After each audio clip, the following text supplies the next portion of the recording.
Relax and listen to the voice. Welcome to Night of the CreepyPastas, Volume 4. Please subscribe to the channel, please like this video, and please seek out the authors who are featured in this video. Links to their websites and work can be found in the video description. Here we go. The Russian Sleep Experiment. Russian researchers in the late 1940s kept 5 people awake for 15 days using an experimental gas-based stimulant. They were kept in a sealed environment to carefully monitor their oxygen intake so the gas didn't kill them, since it was toxic in high concentrations. This was before closed-circuit cameras, so they had only microphones and 5-inch thick glass porthole-sized windows into the chamber to monitor them. The chamber was stocked with books and cots to sleep on, running water, a toilet, and enough dried food to last all 5 for over a month, but no bedding. The test subjects were political prisoners deemed enemies of the state during World War II. Everything was fine for the first 5 days. The subjects hardly complained, having been promised, falsely, that they would be freed if they submitted to the test and did not sleep for 30 days. Their conversations and activities were monitored, and it was noted that they continued to talk about increasingly traumatic incidents from their past. The general tone of their conversations took on a darker aspect after the 4-day mark. After 5 days, they started to complain about the circumstances and the events that led them to where they were, and started to demonstrate severe paranoia. They stopped talking to each other and began alternately whispering into the microphones and one-way mirrored portholes. Oddly, they all seemed to think they could win the trust of the experimenters by turning over their comrades, the other subjects in captivity, with them. At first, the researchers suspected this was an effect of the gas itself. After 9 days, the first of them started screaming. He ran the length of the chamber repeatedly, yelling at the top of his lungs for 3 hours straight, at which point he continued attempting to scream, but was only able to produce occasional squeaks. The researchers postulated that he had physically torn his vocal cords. The most surprising thing about this behavior was how the other captives reacted to it, or rather, didn't react to it. They continued whispering into the microphones until the second of the captives started to scream. The 2 non-screaming captives took the books apart, smeared page after page with their own feces, and pasted them calmly over the glass portholes. The screaming promptly stopped. So did the whispering into the microphones. After 3 more days passed, the researchers checked the microphones hourly to make sure they were working, since they thought it impossible that no sound could be occurring with 5 people inside. The oxygen consumption in the chamber indicated that all 5 must still be alive. In fact, it was the amount of oxygen 5 people would consume at a very heavy level of strenuous exercise. On the morning of the 14th day, the researchers did something they said they would not do to get a reaction from the captives. They used the intercom inside the chamber, hoping to provoke any response from the people they were afraid were either dead or vegetables. They announced, "We are opening the chamber to test the microphones. Step away from the door and lie flat on the floor, or you will be shot. Compliance will earn one of you your immediate freedom."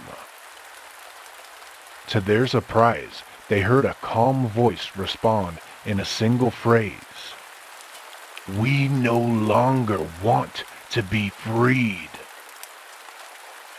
Debate broke out among the researchers and the military forces funding the research. Unable to provoke any more response using the intercom, it was finally decided to open the chamber at midnight on the 15th day. The chamber was flushed of the stimulant gas and filled with fresh air, and immediately voices from the microphones began to object. 3 different voices began begging, as if pleading for the life of loved ones, to turn the gas back on. The chamber was opened, and soldiers were sent in to retrieve the test subjects. They began to scream louder than ever, and so did the soldiers when they saw what was inside. 4 of the 5 subjects were still alive, although no one could rightly call the state that any of them were in life. The food rations past day 5 had not been so much as touched. There were chunks of meat from the dead test subjects' thighs and chest stuffed into the drain in the center of the chamber, blocking it and allowing 4 inches of water to accumulate on the floor. Precisely how much of the water on the floor was actually blood was never determined. All 4 surviving test subjects also had large portions of muscle and skin torn away from their bodies. The destruction of flesh and exposed bone on their fingertips indicated that the wounds were inflicted by hand, not with teeth, as the researchers initially thought. Closer examinations of the position and angles of the wounds indicated that most, if not all of them, were self-inflicted. The abdominal organs below the ribcage of all 4 test subjects had been removed, while the heart, lungs, and diaphragm remained in place. The skin and most of the muscles attached to the ribs had been ripped off, exposing the lungs through the ribcage. All the blood vessels and organs remained intact, but had been taken out and laid on the floor, fanning out around the eviscerated but still living bodies of the subjects. The digestive tract of all 4 could be seen to be working, digesting food. It quickly became apparent that what they were digesting was their own flesh that they had ripped off and eaten over the course of days. Most of the soldiers were Russian special operatives at the facility, but still, many refused to return to the chamber to remove the test subjects. The subjects themselves continued to scream to be left in the chamber and begged and demanded that the gas be turned back on, lest they fall asleep. To everyone's surprise, the test subjects put up a fierce fight in the process of being removed from the chamber. One of the Russian soldiers died from having his throat ripped out, and another was gravely injured by having his testicles ripped off and an artery in his leg severed by one of the subject's teeth. Another 5 of the soldiers lost their lives, if you count the ones that committed suicide in the weeks following the incident. In the struggle, one of the 4 living subjects had his spleen ruptured and bled out almost immediately. The medical researchers attempted to sedate him, but this proved impossible.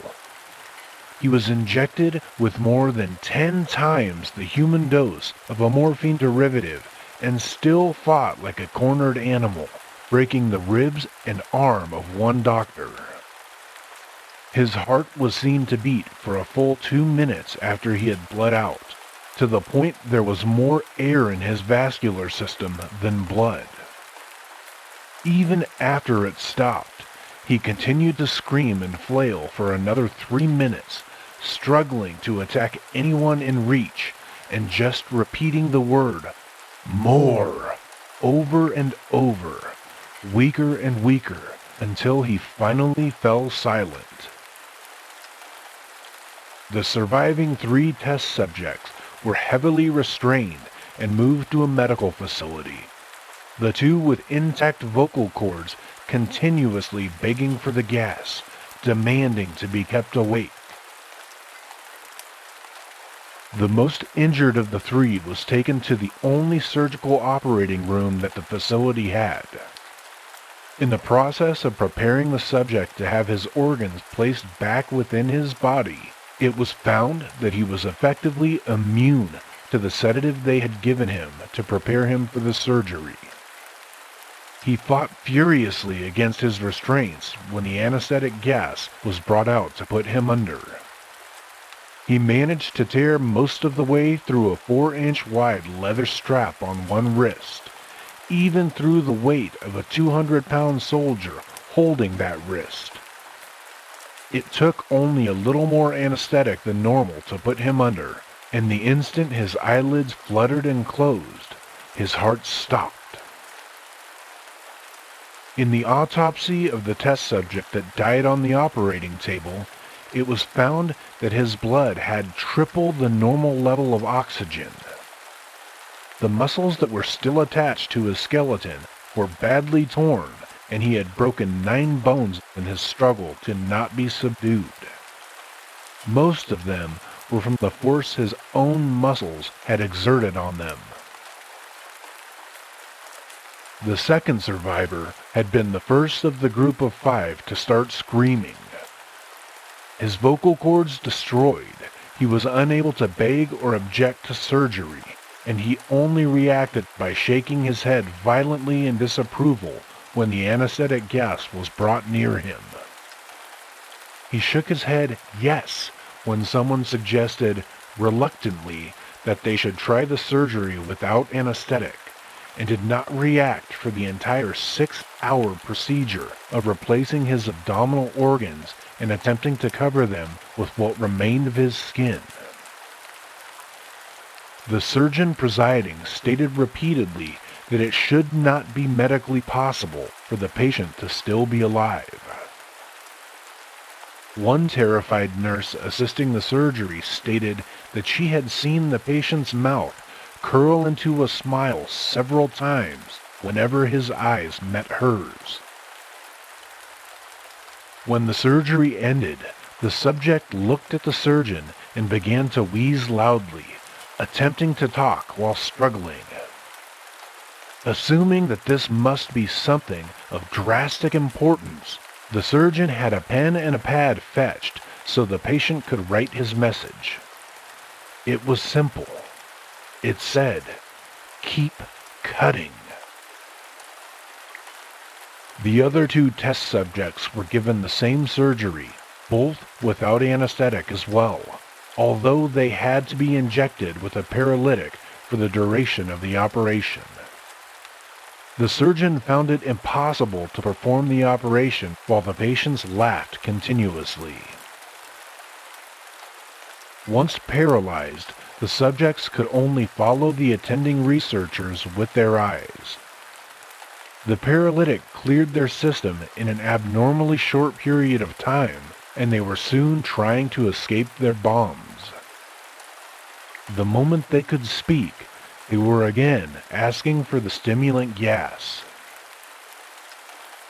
The researchers tried asking why they had injured themselves, why they had ripped out their own guts, and why they wanted to be given the gas again. Only one response was given. "I must remain awake." All 3 subjects' restraints were reinforced, and they were placed back into the chamber, awaiting determination as to what should be done with them. The researchers, facing the wrath of their military benefactors for having failed the stated goals of their project, considered euthanizing the surviving subjects.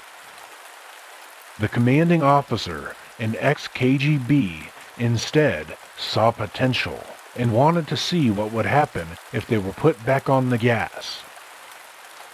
The researchers strongly objected, but were overruled. In preparation for being sealed in the chamber again, the subjects were connected to an EEG monitor and had their restraints padded for long-term confinement. To everyone's surprise, all three stopped struggling the moment it was let slip that they were going back on the gas. It was obvious that, at this point, all three were putting up a great struggle to stay awake. One of the subjects that could speak was humming loudly and continuously. The mute subject was straining his legs against the leather bonds with all of his might, first left, then right, then left again, for something to focus on. The remaining subject was holding his head off his pillow and blinking rapidly. Having been the first to be wired to the EEG machine, most of the researchers were monitoring his brainwaves in surprise. They were normal most of the time, but sometimes flatlined inexplicably. It looked as if he were repeatedly suffering brain death before returning to normal. As they focused on the paper scrolling out of the brainwave monitor, only one nurse saw the man's eyes slip shut at the same moment his head hit the pillow. His brainwaves immediately changed to that of deep sleep, then flatlined for the last time as his heart simultaneously stopped.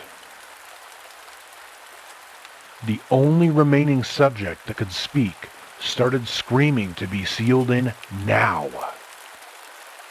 His brainwaves showed the same flatlines as the one who had just died from falling asleep. The commander gave the order to seal the chamber with both subjects inside, as well as 3 researchers. One of the named 3 immediately drew his gun and shot the commander point blank between the eyes, then turned the gun on the mute subject and blew his brains out as well. He pointed his gun at the remaining subject, still restrained to a bed, as the remaining members of the medical and research team fled the room. "I won't be locked in here with these things! Not with you!" he screamed at the man strapped to the table. "What are you?" he demanded. "I must know!" The subject smiled. "Have you forgotten so easily?" the subject asked. "We are you. We are the madness that lurks within you all, begging to be free at every moment in your deepest animal mind. We are what you hide from in your beds every night. We are what you sedate into silence and paralysis when you go to the nocturnal haven where we cannot tread." The researcher paused, then aimed at the subject's heart and fired. The EEG flatlined as the subject weakly choked out. "So nearly free."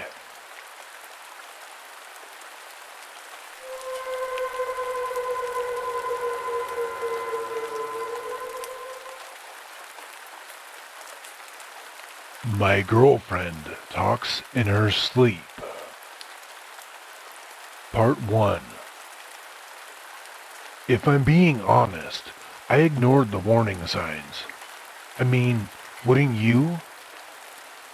Sharon was perfect, or at least she seemed perfect at the time. She's beautiful in that classic way that makes people stop and stare. Smart, too. She's got a dry sense of humor that could cut glass, and she knows exactly how to use it. We've been dating for 8 months now, and yeah, maybe it was a little fast, but everything just clicked. From our first date, I knew I wanted her in my life.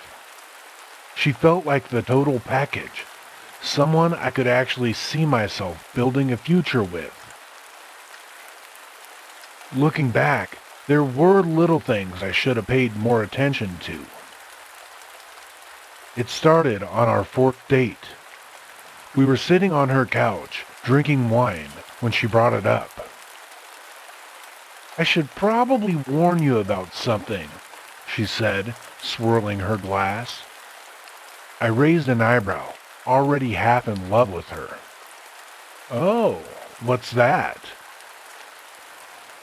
"I'm not the easiest person to sleep next to," she said. I laughed, thinking she was making a joke. "Don't worry, I've shared a bed with snorers before. I think I can handle it." She shook her head, a small smile playing on her lips. "It's not just snoring. I talk in my sleep. Sometimes I move around, or, well, I've even been known to slap people by accident." "Slap people, huh? Sounds like an occupational hazard," I teased. She gave me this look, half serious, half amused. "I'm just saying, it's happened before. If you decide to stick around, you've been warned." At the time, I didn't think much of it. It sounded harmless, even kind of cute. But looking back, yeah, I should have taken her more seriously. The first time I stayed over at her place, I was anticipating a slap in my sleep, just so I could poke fun at her about it the next morning. But for the most part, that first night was uneventful.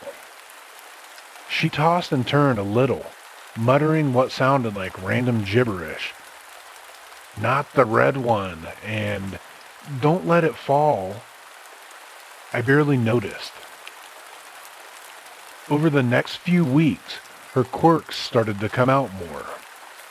One night, I woke up to her smacking me squarely in the chest. "What the hell?" I mumbled, groggy and confused. Sharon was still asleep, her arm falling limp against the bed. The next morning, I brought it up over breakfast. "So, you hit me last night."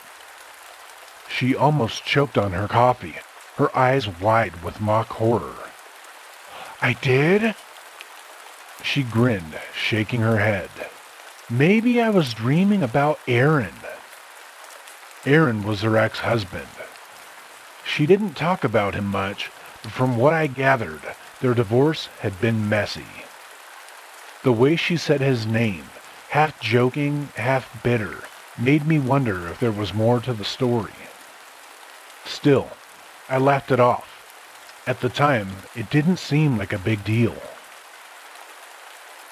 The warnings kept coming, however, in subtle ways I didn't recognize for what they were.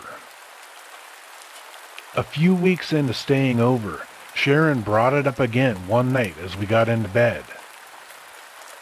"I wasn't kidding about the sleep stuff, you know," she said. "I know," I replied, pulling the covers over us. "Honestly, it's not that bad. It's sort of adorable." Her smile faltered for just a second. "Just don't freak out if I say something weird, okay?" I gave her hand a reassuring squeeze. "Sharon, it's no trouble, really. I think you're perfect, and nothing you say in your sleep is going to change that." She smiled again, but this time it didn't quite reach her eyes. At the time, I thought it was nothing, and now I wish I'd taken that moment more seriously. The first few weeks of staying at Sharon's place were normal enough. Sure, she moved a lot in her sleep, tossing, turning, even mumbling, but I figured it was just part of her quirky charm. But then her topics of conversation changed dramatically. At first she'd say things like, "Put that down," or "Get the cat." Harmless nonsense, and I'd laugh about it the next morning. But one night, about a month in, I woke up to something different. "It's under the oak tree," Sharon murmured, her voice low and steady. I blinked, groggy and confused. "Sharon?" She didn't respond. Her body was still, her breathing slow and even. I sat up and leaned closer. "What's under the oak tree?" Nothing. She didn't say anything else, just rolled over and pulled the blanket tighter around herself. The next morning over breakfast, I brought it up. "You said something weird in your sleep last night," I told her. Sharon raised an eyebrow, sipping her coffee. "Oh yeah? What did I say?" "It was strange. You said, 'It's under the oak tree.'" She tilted her head like she was trying to figure out if I was joking. "Huh, that's weird. Maybe it was about a treehouse or something." "Do you remember what you were dreaming about?" She shook her head. "Nope. My dreams are unbelievably random. You know how it is." I nodded, but her answer didn't sit right with me. There was something about the way she brushed it off, too casually, like she was trying to steer the conversation in another direction. A week later, I woke up to her pacing, circling the bed as if she was measuring the room. "Sharon?" I whispered, rubbing my eyes. She didn't answer. I reached for the bedside lamp, but as soon as I touched the switch, she stopped dead in her tracks. "Don't," she said sharply. My hand froze. "Don't what?" She didn't respond. For a moment, she just stood there, then climbed back into bed, her movements stiff and robotic. The next morning, I kept it to myself. I wanted to ask her about what she'd said, but something told me not to. Things got worse after that. One night, she sat straight up in bed and started muttering again. "2 miles from the highway," she said, her voice calm and steady. "It works better when the ground is wet." I didn't even try to wake her this time. I just lay there, staring at the ceiling, feeling the hairs on the back of my neck stand up. When she finally rolled over and went quiet, I got up and went to the kitchen. My hands shook as I poured myself a glass of water. What the hell was going on? The breaking point came a few nights later. I woke up to Sharon sitting at the edge of the bed, her back to me. "I told you it wouldn't work," she whispered. I sat up slowly. "Sharon?" She didn't turn around. Her head tilted slightly, like she was listening to someone I couldn't see. "He said he'd take care of it, but he didn't. And now it's my problem." "Sharon, who are you talking to?" I asked. She didn't answer. Instead, she stood up and walked out of the bedroom. I didn't follow her. I just sat there, frozen, listening to her footsteps fade down the hall. When I woke up the next morning, she was already in the kitchen, humming to herself as she flipped pancakes. She looked up and smiled when she saw me. "Good morning," she said cheerfully. I forced a smile, but my stomach churned. I couldn't stop thinking about the things she'd said in her sleep. The night I realized something was really wrong started like any other. Sharon fell asleep quickly, curled up on her side, while I stayed awake scrolling on my phone. Everything seemed normal until I heard her voice. At first, I thought she was speaking to me. "I held his nose shut," she said. I froze. Her voice was low, cold, almost monotone. "It didn't take long. He kicked for a while, but then he stopped." I turned to her. Sharon was still lying on her side, breathing slowly. "Sharon!" I whispered. She didn't respond. Her voice dropped to a whisper. "Dragged him down the embankment. The soil was soft, perfect for digging."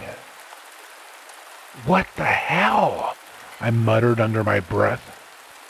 I didn't sleep for the rest of the night. The next morning, I confronted her.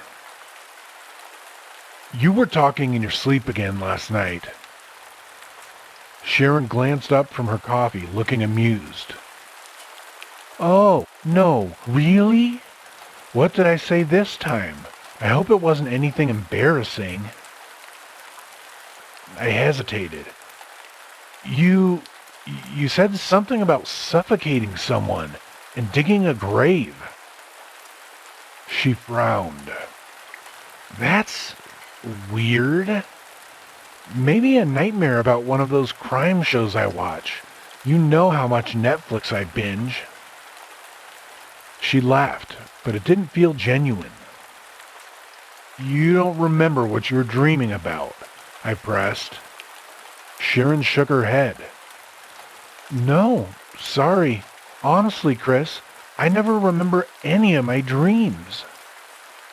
I nodded, but I suspected that she wasn't telling me everything. A few nights later, I woke up to her voice again. "Max Carter," she said. Her tone was calm, detached. I sat up in bed, my skin crawling. "He's behind the old barn," she continued. "The one with the blue door." The name was familiar. Max Carter had gone missing years ago while on a camping trip. His case was still unsolved. The next morning, I didn't bring it up. I didn't know how to, but I couldn't get the name or her words out of my head. I Googled Max Carter's name on my phone. His disappearance had happened in the next county over. There was no mention in the reports of a barn or a blue door, but the other details Sharon had mentioned matched the description of the area where he'd last been seen. A few days later, I worked up the courage to suggest something to Sharon. She was grinning when I first approached. "Have you ever thought about doing a sleep study?" I asked carefully. Her smile faded. "Why would I do that, Chris?" "I don't know. Just, you've been saying some really strange things in your sleep. Maybe it's stress or something." "I'm fine," she said, shaking her head. "You're overthinking it." What about recording it?" I said, "just so you can hear it for yourself." Her expression darkened instantly. "No, absolutely not. That is a huge invasion of privacy." "Well, I wasn't trying to..." "If you ever record me without my permission, Chris, we are done. I mean it." Our eyes met. I nodded, and we went on with our day. Inside, however, my world was unraveling. That night, after she fell asleep, I couldn't help myself. I propped my phone under a pillow on her side of the bed and hit record. The next morning, while Sharon was still in the shower, I played back the audio file. At first, it was just static, and then around 2 a.m., her voice came through, clear as day. "Nina screamed too much," Sharon murmured. "Fast, fast, had to move fast. No mistakes." I froze. Nina. I knew that name. A teenager disappeared 5 years ago. Nina Tolley, and her case was still open. No, it couldn't be, I thought. This is impossible. I couldn't ignore it anymore. I had to know if what she was saying was true. That afternoon, I drove to one of the locations Sharon had described, a barn with a blue door. It wasn't far, about 20 minutes outside of town. I found it easily enough. The building was old and weathered, its door faded to a dull gray. Behind the barn was a small grove of trees. The soil beneath them looked disturbed, like someone had dug there recently. I told myself to leave, but I couldn't. I grabbed a nearby stick and started scraping at the dirt. I didn't have to dig for long. The smell, pungent and unmistakable, hit me first. Then I saw it. A torn, dirt-streaked patch of fabric clinging to what I could only describe as remains. I stumbled back. My head swam as I struggled to process what I was looking at. Sharon hadn't been dreaming. Part 2. I couldn't stop myself. Every night after Sharon fell asleep, I set up my phone to record. And every morning, while she showered or made coffee, I reviewed what she had said. It was always the same. "She kept crying, so I had to do it fast. It wasn't clean," she had said. "She's in the quarry now. The water keeps her hidden." The names changed, but the pattern didn't. Every night, Sharon whispered something chilling, something specific. "Beneath the roots, that's the trick," she'd said one night. "No one ever checks beneath the roots." Every morning, I woke up more terrified than the last. The audio files piled up, each one a piece of a horrifying puzzle. I couldn't deny it anymore. These weren't dreams. They were confessions. Sharon started to notice something was off. "You've been quiet lately," she said one morning, sliding a plate of scrambled eggs across the table. Just tired," I muttered, avoiding her eyes. "You're always tired these days," she said, tilting her head. "Is something bothering you?" "No," I lied. "Nothing." She studied me for a moment, her gaze sharp and unblinking, and then smiled. "Okay." After that, I felt she watched me more closely, just waiting for me to slip up. One night, she caught me. I thought she was asleep. I was sitting on the couch, headphones plugged into my phone, listening to the latest recording. "I told him I'd take care of it," Sharon whispered in the recording. But he didn't listen. I had to clean up his mess. The sound of her voice made my skin crawl. What are you doing, Chris? I jumped, yanking the headphones out of my ears. Sharon was standing in the hallway, her arms crossed over her chest. Nothing, I said quickly, locking my phone and shoving it into my pocket. Her eyes narrowed. Were you just listening to something? No, I stammered. I was just scrolling through Instagram. She didn't move. Her expression didn't change. She just stood there, staring at me. Let me see your phone, she said finally. What?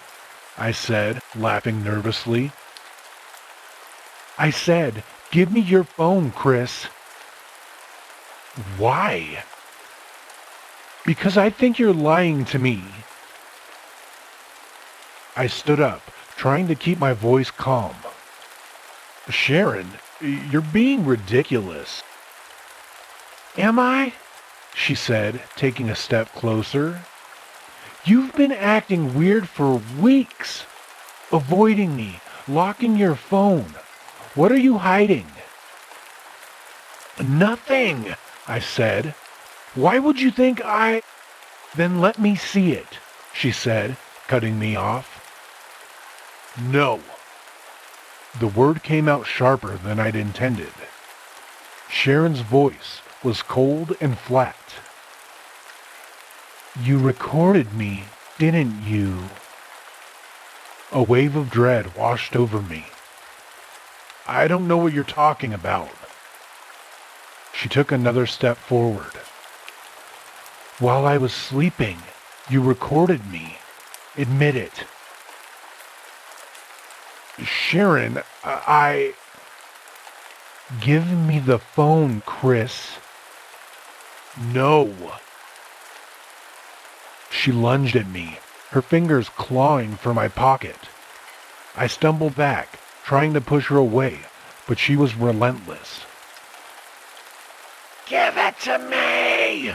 She screamed, her voice echoing through the apartment. I twisted out of her grip and ran for the door. I didn't stop running until I reached my car. My hands shook so badly that it took me 3 tries to get the key into the ignition. As I pulled out of the parking lot, I glanced back at the building. Sharon was standing at the window, watching me. I didn't go back for my things, not even my phone. The next day, I logged into my cloud account from a public library computer. The recordings were gone. Sharon must have found a way to delete them. I sat there, staring at the empty folder.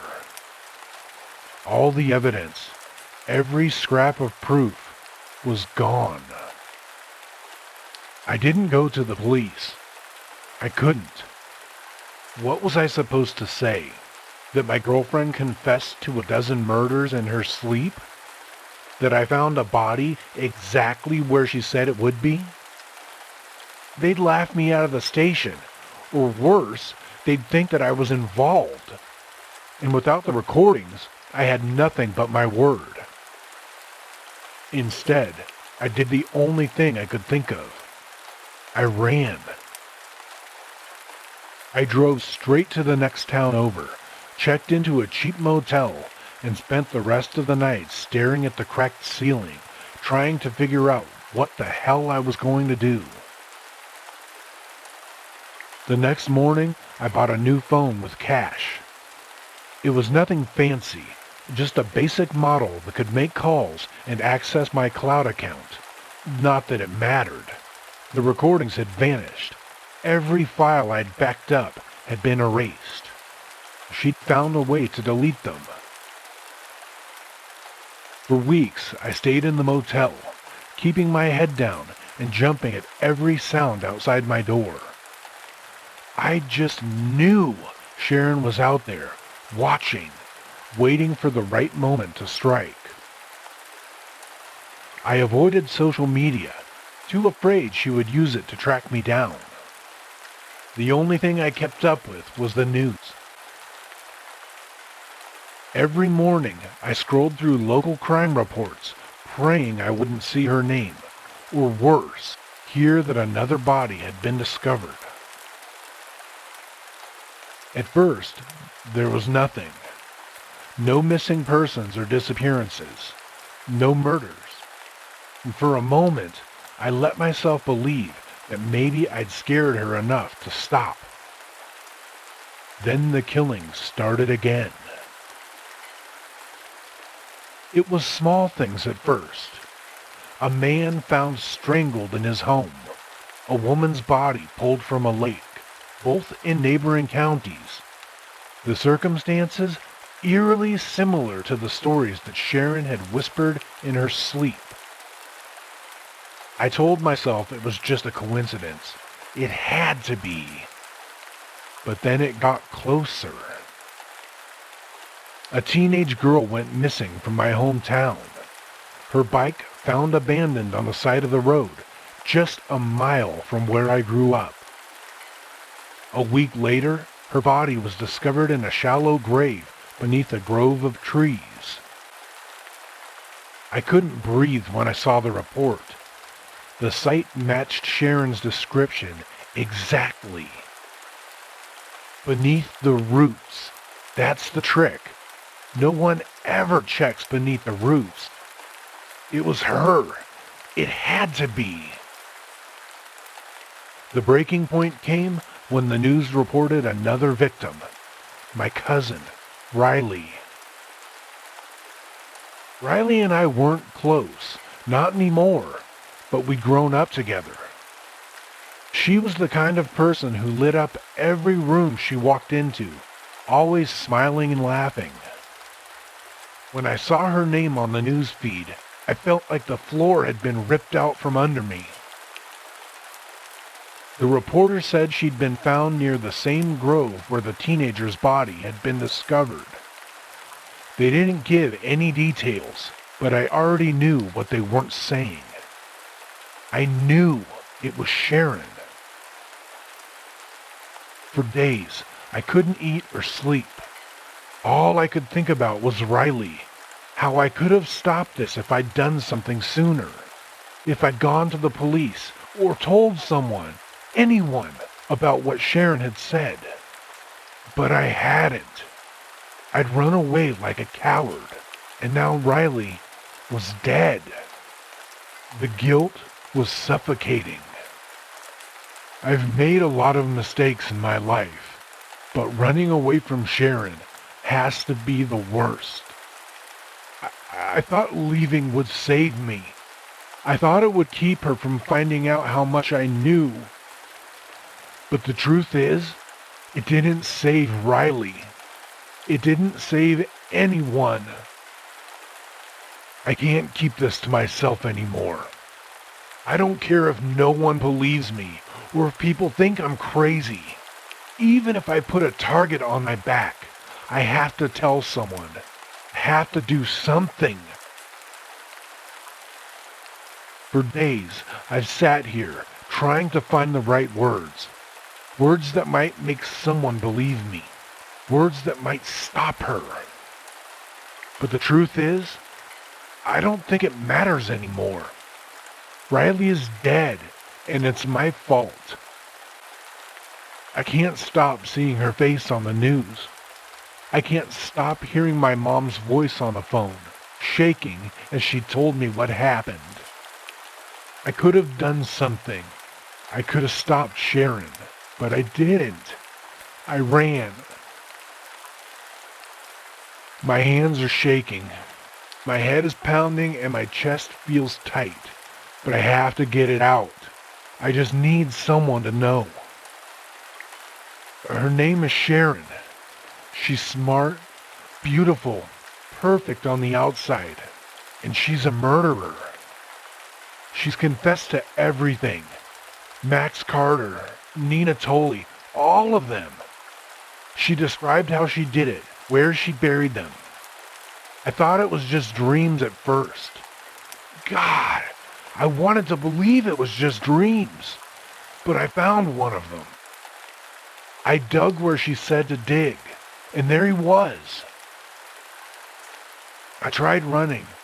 I thought if I stayed quiet, she'd let me go, but the killings never stopped. I suppose I want someone to know the truth before she finds me, because she will. It's just a matter of time. There's a noise. I freeze, my fingers hovering over the keyboard. I hear the sound of glass breaking, of footsteps, slow and steady, coming from the kitchen. A wave of nausea overwhelms me. I grab the gun from my nightstand, my hands trembling so badly I nearly drop it. Oh God, she's here. I don't know if I'll make it out of this. If I disappear, you'll know why. If anyone finds this, please don't let her get away with it.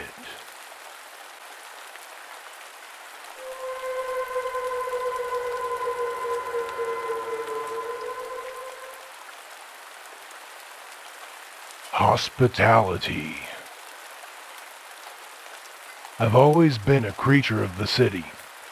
The cold, hard streets, the tall, luminous skyscrapers, and the people, all too self-absorbed in their own little stories to be concerned with the person next to them on the subway, or the person they just rammed into trying to get where they needed to go. It's where I was born. It's what I'm used to. But sometimes you have to take a break from uniformity and treat yourself. And that's exactly what I did. I have a cousin down in Alabama, deep south. He invited me over, and it was something I've put off for way too long. What the hell? I guess it's time to mix things up.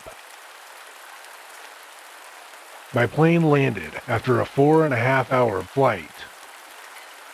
My legs were cramped, my back was sore, and my brain was numb from the crying babies.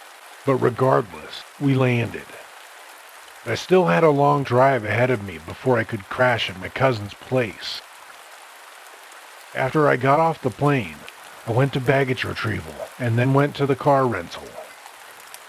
Shocker of all shocks, the rental supplied me with a shitty old Ford hatchback. It seemed like the best car they had. I did my best to ignore the mystery stain in the back seat. It was best that way. I pulled out of the rental and began the long drive out of the city and into the rural countryside. I am a complete fucking idiot. I did myself in, big time. I forgot to check the fuel gauge. Stupid, stupid, stupid. I was driving through a twisting dirt road, the sides lined with tall, dark trees, and the road beyond my headlight pitch black. And suddenly, I ran out of fuel. I pulled over, but I doubt that actually mattered. Who would use this obscure-ass dirt road in the middle of an Alabama backwoods? Answer, me. A complete and total idiot.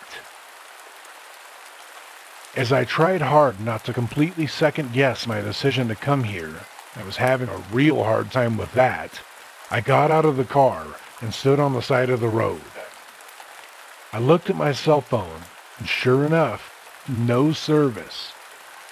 The only way this could get worse was if Jason fucking Voorhees came crashing through the forest with his machete and ran me through. Regardless, I was stuck. Completely and totally. So I did the only thing I could. I crawled into the back seat of my car and tried to sleep. Why? Because I had nothing else. No other option.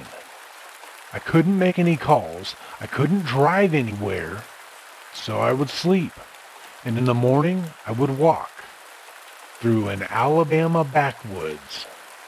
Yeah, I am totally fucked. This was my line of thinking as I lay on the seat, eyes staring at the roof. How was I supposed to fall asleep? I wasn't exactly in a safe neighborhood. Hell, I wasn't even in a neighborhood. And another thing, it was cold. Not the freezing it got in a New York winter, but cold enough that my light jacket couldn't stop me from shivering. I felt pathetic. I crawled up front to see if I could turn on the heater, but sure enough, for this shitty car, it was busted. So I climbed back into the back seat and quietly whispered a swearing fit, the likes of which would make even angels cry. And after that, I felt slightly better, but I still felt stupid for coming here. I felt even stupider for not checking the fuel gauge. God, I was so stupid, like mind-bogglingly so. But while I was hounding myself for my own unacceptably vast stupidity, I heard something that nearly made me cry in relief. A car engine and tires crunching on dirt. I practically leapt out of the car, swinging the door open with so much enthusiasm it should have broken the hinge. The car that would surely be my saving grace was currently only about 100 feet from me, and as it approached, it slowed. I stuck my thumb in the air, signifying that I was hitchhiking. The car slowly pulled up beside me, and the window rolled down. Inside the cabin, a middle-aged man sat. His hair was gray and balding, his face round and chubby. He had a neat plaid dress shirt tucked into his khaki pants, and below his warm eyes, clad in rimless glasses, he gave me an amiable smile, and all my fears of the night were nearly dissolved. "Well, howdy, my friend. Looks like you found yourself in quite a predicament," he said benevolently. "Yes, sir," I said. He gave a hearty chuckle. "Yep, happens to the best of us, son, especially those who ain't from these parts. I'd be happy to lend you a ride and let you stay in my home for the night, till I can help you with your vehicle." This struck me as odd, as no one in New York would ever offer you a ride in the middle of the night. That was a good way to get yourself mugged, or raped, or worse. But I admittedly decided to take full advantage of his blind trust. "Oh, thank you so much, sir, but I'm afraid my car's just out of gas." He nodded. "Oh, well, that's all right. We have plenty of gasoline back at my humble abode. Tell you what, I can drive you there and call roadside services to pick up your vehicle." I chuckled at this. "Again, no worries, sir. It's a rental. I can just call the company. I just can't get a signal." He nodded again. "Well, alrighty then, son. I can just drive you to my home, and you can call the company. Till they arrive, you can sleep at my house." I felt overwhelmed with gratitude to this kindly stranger, but also a bit nervous. This kind of hospitality always set me on edge. No one was nice in New York unless they wanted to sell you something. But regardless, I decided to accept his offer. It was just my city instincts after all. No need to be so judgmental. "That would be very kind of you, sir. Thank you." He smiled and nodded, leaned over the passenger seat, and opened the door. I climbed into the seat and shut the door. The car smoothly accelerated as the man pressed his foot on the gas pedal. The inside of the car was well made, but it had an air of humbleness, as if the driver just wanted a car he could comfortably drive. I respected that. We drove in silence for 10 to 15 minutes, until he spoke. "So what brings you to these parts, son?" he asked politely. I told him about how my cousin had invited me to his house for the week, and how I took the opportunity to get away from the city. He smiled. "You know what, son? I always wanted to visit the city myself, but I could never bear to spend too long away from home." Well, I nodded. As much as I appreciated the stranger's help, I was not in the mood for extended conversation, and something still felt off. Was I really this unused to politeness, or was it something else? I was cut off from the strain of guilt-ridden thoughts when the stranger spoke again. "Hey son, would you kindly grab my eyeglass wipes from the glove box? I have this darn spot on my glasses." I nodded and opened the glove box. I didn't see them immediately, so I felt around in the glove box, and while I was moving around, my hand brushed against cool metal. I felt around it, and my senses confirmed it was a pistol. That was strange for me, because I didn't know anyone who carried in New York. I felt around some more, and my hand wrapped around a small box. I pulled it out and handed it to him. "Thank you kindly, son," he said. Now maybe this wasn't my business, but it was strange for me. "I felt something in there. Do you carry?" I asked, probably rudely. The stranger didn't seem to mind. "Yes, I do indeed. I always carry my firearm in my vehicle. Makes me feel safer." I nodded. "Yeah, there's logic to that. It's just that where I'm from, it's so hard to get a gun that no one carries except for criminals and gun fanatics." The stranger shook his head at that. "Darn shame that. Can't have too much protection nowadays, especially around the..." A sharp bump from behind the car cut him off. He turned around, his eyes fixating out the back window, eyebrows cocked. "Son, if you would kindly wait in here, I'll be going out to investigate that." I nodded, and he exited the car, but that anxiety in my stomach was slowly churning more aggressively, and something felt very, very wrong. I decided to do something potentially very risky. I opened the glove box again and dug through it some more. After brushing past the pistol again, my hand found a book. But when I dug it out, it wasn't anything suspicious. It was a Bible. But something about this inconspicuous leather book set me on edge. So I opened it to the middle.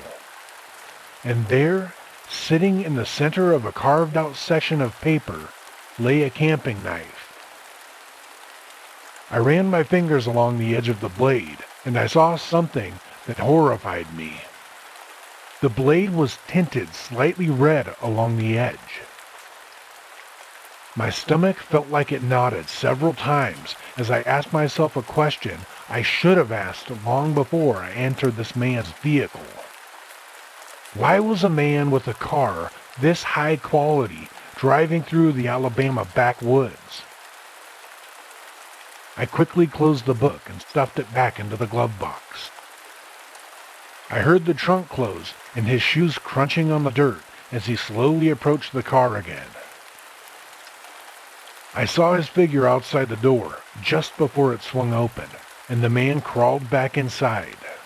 He was shaking his head shamefully. "What was that sound?" I asked, trying to swallow down the building dread crawling up my throat. The stranger sighed. "It appears we hit a rabbit, son.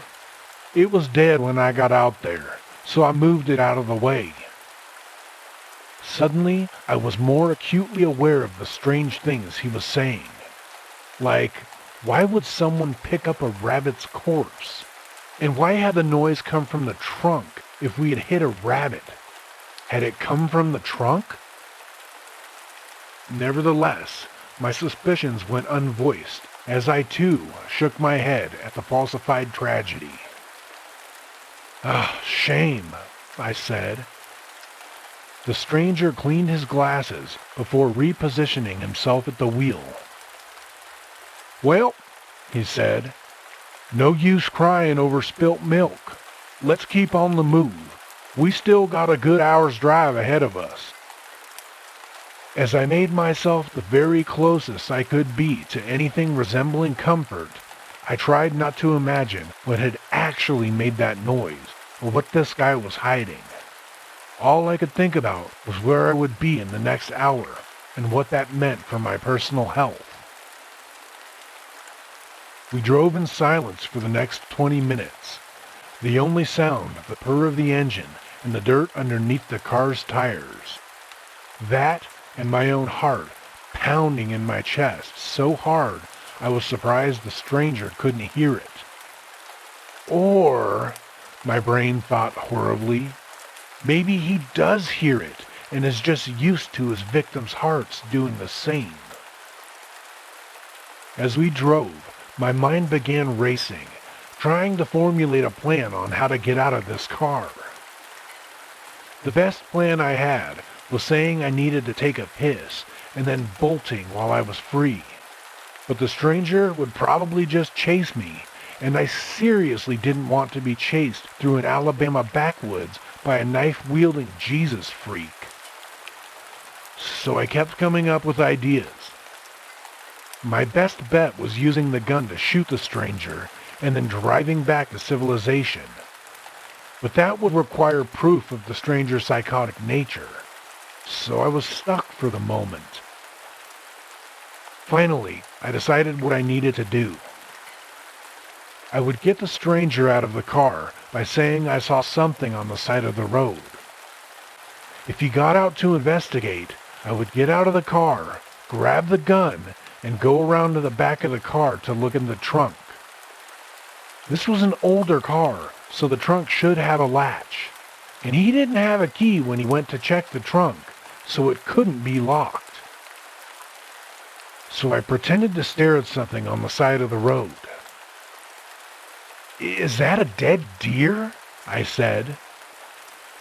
The stranger looked out my window, and as I had hoped, slowed the car down. "I wonder," he said. "Stay here." Not fucking likely. He got out of the car and began making his way into the trees. He seemed to be making his way to a dark lump in the forest a few 100 feet away. Probably a log, but it could be mistaken for an animal with suggestion and darkness. I waited a few seconds, letting him get far enough away. Then I opened up the glove box and drew the pistol. I slowly and carefully opened the door, making as little noise as I humanly could. The door unlatched, making a thump noise. I trained my gaze on his round figure, but he didn't seem to notice. I then carefully tiptoed around the side of the car, treading lightly in the hopes of not crunching dirt under my feet. I felt in my pocket, and sure enough, my phone was still there. My plan was to snap a picture, then steal the car. If I had to, I would shoot the stranger. I looked at the gun and turned the safety off. I didn't know how to check if it was loaded, so I just hoped. Then, standing in front of the trunk, I reached for the handle. Dirt crunched behind me, and I whirled around, extending my arm in the direction of the noise, gun ready. The stranger stood with his arms clasped behind his back, his face shrouded in darkness. He gave a chuckle as dark as his features. "So, boy, you seem to be the curious type. Ain't your mother ever told you to refrain from nosiness?" I gulped and placed my finger on the trigger. "Stay back," I said. "I don't know what you're doing or what's in that trunk, but you better stay the fuck away from me." The stranger tisked. "Oh, such profane language, son. What do you plan on doing with that weapon of yours? Shoot me? You ain't got the nerve. Not to mention, you don't know anything about what's in that trunk. You'll be charged as a murderer." He took a step closer, illuminating his face just a tad bit more. His eyes glistened like fish eggs, boring holes into me with their fierce, murderous look. His smile was less that of friendliness and more like a wolf baring its teeth at its prey just before the kill. He reached into his pocket, pulling out a switchblade. "Now, boy, why don't you hop back into the car and we forget this nonsense about me being a killer? That sound good?" And then my stomach nodded several times over as it realized something very important. "I never accused you of being a killer," I said. "Why would you say that?" His smile became a scowl, and he took another step closer. "Get back in the car, boy. You have no idea what you're dealing with." I stepped back, pressing my hand onto the cool metal of the trunk, finding solace in its cold embrace. I then pointed the gun at the stranger and said what I always wanted to be my final words. "Fuck off." He cracked his neck like a fist fighter would and then lurched forward. I pulled the trigger. The muzzle of the pistol erupted in a bright flare, and the stranger grabbed his stomach, dropping his knife. He collapsed forward, head hitting the ground at my feet. He gasped, and blood began to pool around his body. I looked at him for a good 10 minutes, and then very slowly I turned around, my hand still resting on the trunk. I dropped the gun, placing my other hand inside the groove of the trunk handle. My fingers wrapped around the plastic of the handle. Slowly, they pulled towards me, bringing the handle with them. The latch released with a thunk. I grabbed my phone from my pocket, pressing the photo app. Then, aimed at the trunk, I slowly swung it open. The hinges squeaked slightly as they finished their rotation. The lights on either side of the trunk coated my body in a crimson red. And inside the trunk was something that would condemn me for all my life in the cell of a prison. Something that would leave me burning in the deepest pits of hell for all eternity. It was something that proved me wrong, and proved to the cops that I was a killer with no redemption. And maybe I was, because in that trunk, there was nothing more than a deer carcass and a shotgun. He was a hunter. I had killed an innocent man.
That brings Night of the CreepyPastas, Volume 4, to a close. We'd like to thank you all for joining us, and we would like to once again ask you to visit the description on this video and look up the authors of these stories. If you like what you've heard, find them, follow them, check them out, and delve into some of their other works. We're thankful for writers, especially these writers, who've allowed us to share their work with you in yet another art, storytelling. Take care of yourselves out there. Sweet dreams.